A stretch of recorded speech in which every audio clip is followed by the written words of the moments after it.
Very much, Mr. Chairman, and I certainly appreciate the opportunity to have worked with you and your leadership on this issue, and we are seeing progress, which is very exciting. Want to thank all of the witnesses for their testimony.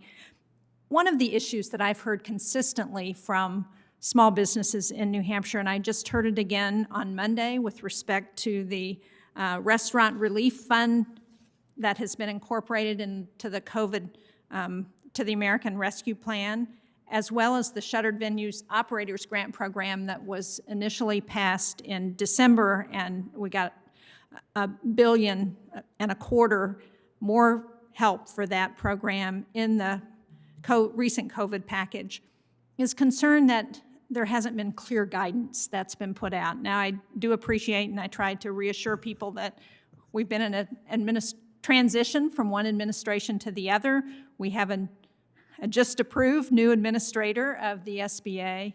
But Ms. Mensa, can you talk about how important it is for small businesses to have that clear guidance from the SBA and to know what the parameters are so that they can move forward?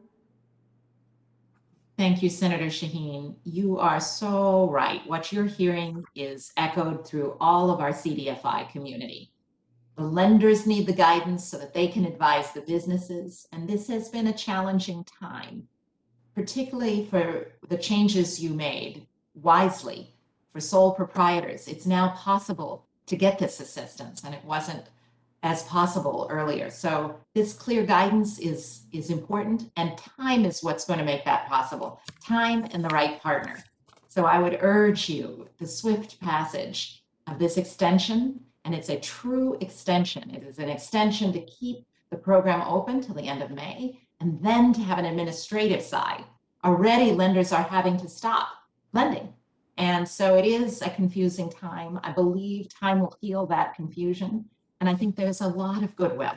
There are so many CDFIs that are in place in our communities that know how to help and can come with better advice, better resources. And so I urge you to work to the swift extension of this program. Well, thanks very much. And I think an extension is critical. I hope we will be able to get bipartisan agreement for that. I also think it's very important for the SBA to hear loudly and clearly from this committee that the focus should be on providing guidance for these new programs to make sure that that can get done just as soon as possible. And now that Administrator Guzman has been approved, hopefully she will be able to get in and see what help they might need. And if it's a resource question, I hope they will come back to the committee, Mr. Chairman, and let us know what they need in order to get this done. I have a question for, I guess it's Mr. Hoey? Hoey, yes, thanks.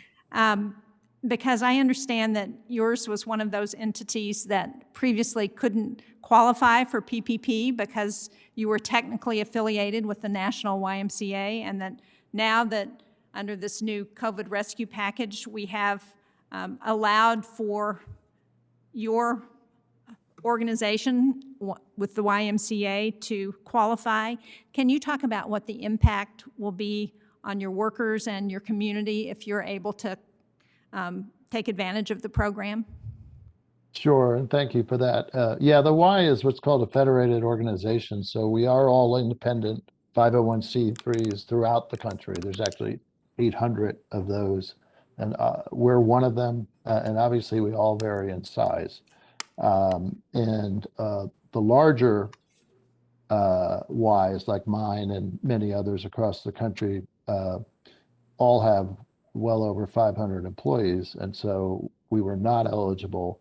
But this change now looks at the number of employees by site, since we all are multi-site. The large Ys are multi-site across regions. So it's really a game changer for us. I would tell you that the alternative for us was really to go into debt. And we already carry debt on many of our buildings, and so we have never had to borrow money for operating purposes. In my 14 years doing this, the idea of borrowing money just to operate on a day-to-day basis is sort of anathema. We have always been one of those organizations that was able to be financially sustainable.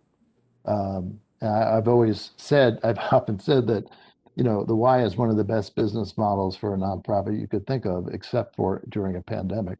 And, it really would have put us on our back. And I also would have, with that incremental debt, additional debt, I think we would have had to look at closing a lot of our sites, and not being able to justify doing some of our work, and sadly, some of our work in some of the most distressed communities, because we rely on some of our operations to be have better cash flow than others, and we make it all work.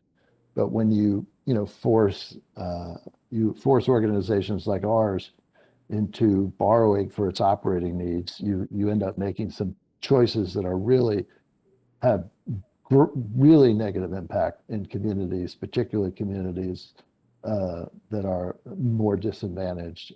And I just think that is the wrong thing to do. It is counterproductive. It is short-sighted. And all we're asking for, and thankfully this bill does this, and the extension will enable it, is to let us get back to the point where we can be self-sustaining. And that's what this is. This is essentially a bridge to our normal self-sustaining financial model. Well, thank you very much. That's what I've heard from the Ys in New Hampshire. And as you say, you provide very valuable services, particularly to many communities that have a lot of need from the folks who live there. So thank you. I'm glad to hear that this is going to be helpful to you. I hope it's going to be helpful to our Ys in New Hampshire as well. Thank you, Mr. Chairman. Thank you.